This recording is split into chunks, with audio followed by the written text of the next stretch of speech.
Welcome to The Professor is Live, a short, practical look at life in the age of artificial intelligence. We start live on LinkedIn, share the recording on YouTube, and release each episode as a podcast wherever you listen. In 15 minutes or less, Mark Salisbury explores how AI is changing work, school, and everyday life through real stories, thoughtful questions, and a little humor with producer Rico Smart. This show is for people who want more than answers. They want clarity, they want judgment, and they want to stay human while technology keeps getting smarter. Because in an age of intelligent machines, human judgment still matters. Hi folks, welcome to another episode 20 of The Professor is Live. And the name of this episode is Avoiding AI with Typewriters in Higher Education. So in today's episode, we're talking about a story by the Associated Press about a Cornell University instructor of German. And apparently she got frustrated with students using generative AI and online translation platforms to churn out grammatically perfect assignments. Her comment was, "What is the point of me reading assignments if they're already correct and you didn't write them yourselves?" So the question is, if the computer did the work, did the student learn anything? So she pondered this a bit, and her answer was, have the students complete their German assignments on typewriters. I have to admit, if somebody handed me a typewriter today, I'd spend the first 10 minutes looking for the Wi-Fi settings. Absolutely. And the other thing students are discovering is that undo used to be called starting over. So let's start our show today with another fine educational film that we've created. And by educational, I mean terrifying for anyone under 30. So, in a sense, it'd be a historical documentary. Absolutely. And here it is.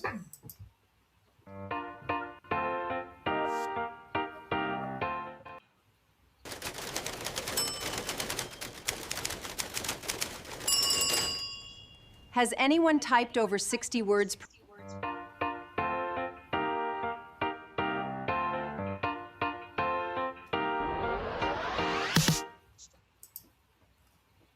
Somewhere out there is a typing teacher feeling vindicated.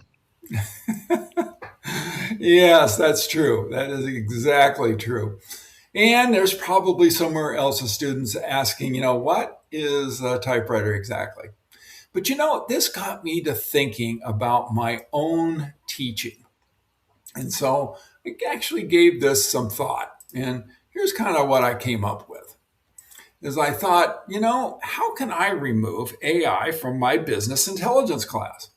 Well, I could have them do their data analyses using Apple II computers. No internet, no cloud computing, no ChatGPT, no Python, just a green screen and a floppy disk. So what would your students be using for software? Well, on the Apple II, we could have them use VisiCalc. Now, for those of you out there under 50, that's basically Excel's great-grandfather. Exactly. What other things would you be using in your class, such as like Python programming or machine learning?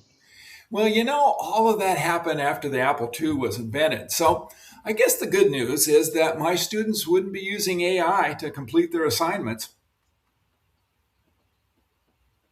And what will they use the educational experience for? Well, maybe they could get a job in a museum. Okay, well, to help us think through this, we invited back our resident historian of technology, Dr. Kevin Brady. And this is what he has to say about the matter.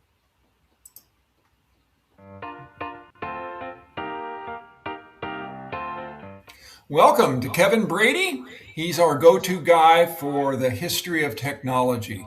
And so we wanted to welcome you to the show. And as you know, Kevin, we're talking about a story that comes out of Cornell University. And it's about an instructor. In fact, she's an instructor of the German language. And she kind of got frustrated here a few years ago in that students were using generative AI and online translation platforms to churn out grammatically perfect assignments. And so her comment was, what's the point of me reading it if it's already correct anyway, and you didn't write it yourself? Yeah. And her question to your students are, could you produce it without your computer? So she came up with this idea that she has her exams and assignments with typewriters. And so I have to just say right up front, I've done my share of teaching, and when I look at people who go the extra mile to improve what they're doing, I first tip my hat to them. Absolutely. And then now it does bring up a lot of, I shouldn't say issues, but it brings up some perspective around, what are we doing with our teaching? And so I thought I would try to get your thoughts on this. Yeah. I thought it was a interesting response to the problem. To move everybody away from the new machines back to the old ones, So Mark Twain would have liked that. He invested in typewriters. But I can see what she's trying to do. I'm not sure that's the solution I would have chosen necessarily, I think that what we want to see is some sort of sense of progress as the students are moving through the material and over the course of the semester. And so I think there's a lot of different ways in which you can document that. A lot of people use various kinds of learning journals, or they might have a project that works itself out in stages over the course of the whole semester. But I see what she's getting at, trying to bring back some sort of a sense of accomplishment or craftsmanship to the learning, because it seems like, I'm sure from the student's point of view, they're focused on the grade, they're focused on how do I get through this class. And so they're looking for what's the fastest and easiest way to get there in a lot of cases, And so anything that forces everybody to kind of like back up, maybe slow down a little bit, and think about this differently in terms of what the goals are, what are the objectives for the class. By the time you get to the end of it, what do you expect? I love that from instructional design. What do you expect the students to be able to do? Yeah, as a result. In her case, there, I think inadvertently she's created a typing class. Exactly. I always thought my old typing teacher, Miss DeFrance, would be excited about that. Oh yeah. And I just think of other stories that relate to this. And we were chatting a little bit off camera here, and I remember slide rules. And when I first went to college, I had one on my belt, and of course, the women just loved that. They would just flock around me and looking at that slide rule. But, we don't use slide rules anymore. And there's reasons for that. There was a new invention called a calculator, and we're using that. And I do know that you've had some experience in teaching writing, and you had some ideas about it being a process and maybe how AI might actually work with that. Yeah. It was early on in my teaching career, the first class I ever taught for a community college. And I got introduced to a book by a fellow named Donald Murray entitled A Writer Teaches Writing. And he looks at it, he was a professional. And he said, well, for me, it's not just the outcome, the product. It's this whole process by which I discover my topic, discover what my take on that topic is, and then figure out what's the best way to present it to an audience. And so in teaching writing from that point of view, the final essay is not the objective. It's learning how to write, this sort of everything from the brainstorming down to the final proofreading. And for those students who stuck with it, and the assignment included like 15 minutes of free writing every day, had the students keep a journal. Yeah.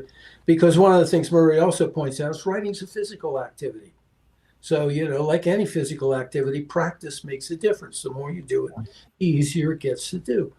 And, I was in a department at a small school in Vermont where a couple of my colleagues had come out of the writing program at the University of New Hampshire, which is very much focused on this business of teaching writing as a process.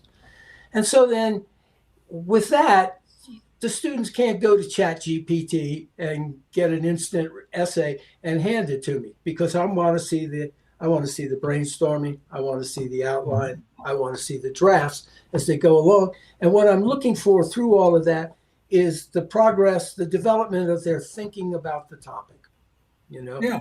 And the other thing that I always did with them is I told students any essay can be revised up to the last day of the class and resubmitted, because in the reality, I've got friends who are professional writers, it's constantly under revision until you hand it to the editor and the typesetter, Yeah. So, and the notion being to encourage that mindset as they go forward, and get them away from being focused totally on the end product. Yeah, and so AI, these large language models, right, could actually be part of that process, it seems to me, and be able to help them in their writing. And then the writing tasks, the ideas they're trying to bring together and communicate, it seems like they could do more complex kinds of things and more in depth and could actually increase their writing skills. Am I putting words in your mouth with this? Well, my question about it at this point has to do with this current crop of a so-called AI. I'm a big AI skeptic. Okay, I remember Herbert Simon saying that what computers do is they simulate. Yeah, this is a simulation, and I'm reading all these reports about the program inventing sources, for instance. Or just all of a sudden, in the midst of a coherent paragraph, there's two sentences that make no sense at all. That kind of stuff. And our mutual friend Bob Grassberger has used ChatGPT, and he says you got to go back and look at everything carefully because it makes stuff up. Yeah. And of course, my friend always says, "Beware of machines that talk." Yeah, absolutely. Yeah. All right. Well, thank you for being on the show. Not at all. Appreciate it. Yes.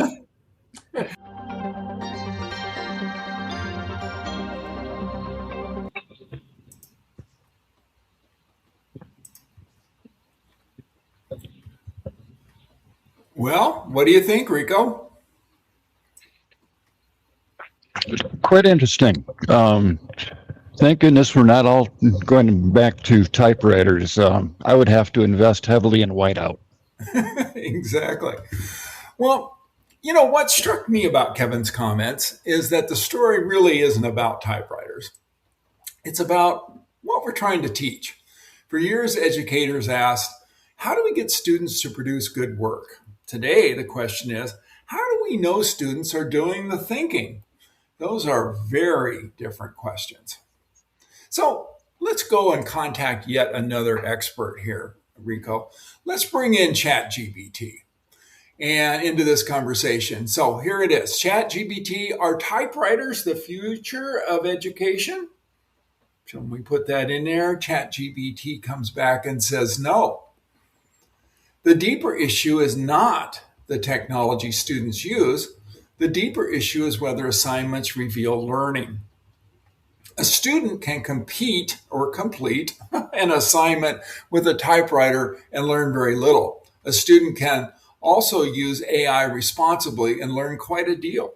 The challenge for educators is designing experiences that make thinking the centerpiece. So there you go, Rico. Wisdom out of the mouth of a chat box.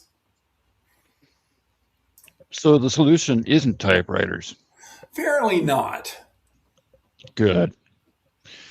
I hate when you make a mistake and have to start all over. Exactly. So since the story really isn't about typewriters, we need to think about what are we doing when new technology arrives in education?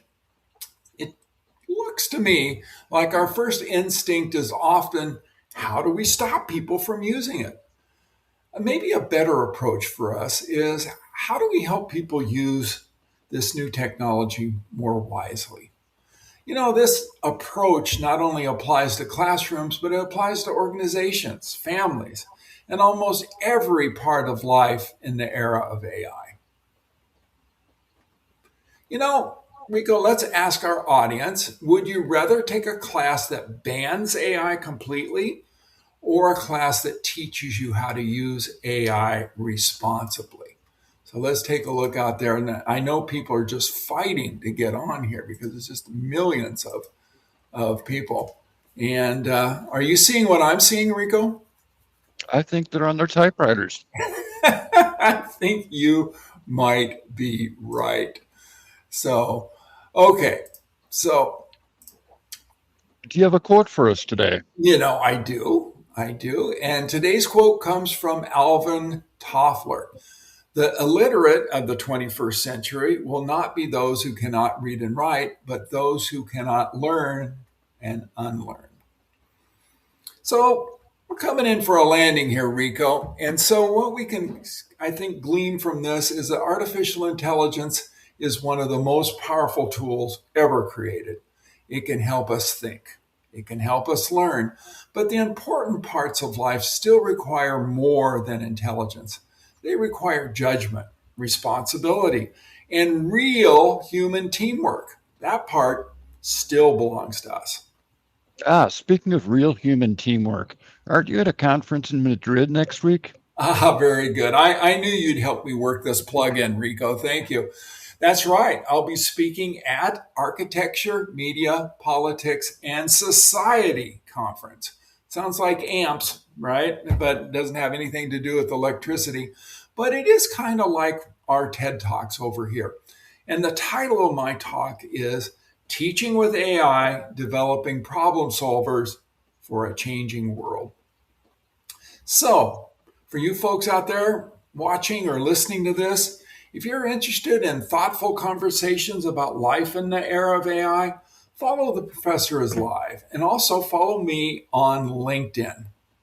So see you next time on The Professor is Live. And there's the out. The Professor is Live is hosted by Mark Salisbury and produced by Rico Smart. We go live on LinkedIn, share the recording on YouTube, and release each episode as a podcast wherever you listen. If you'd like more conversations like this, visit theprofessorislive.com, where you'll find past episodes, helpful resources, and information about our speaking, workshops, and leadership programs. We enjoy helping organizations and communities navigate change in the age of AI, and we'd be glad to help yours too. Until next time, stay curious, stay thoughtful, and keep leading with purpose.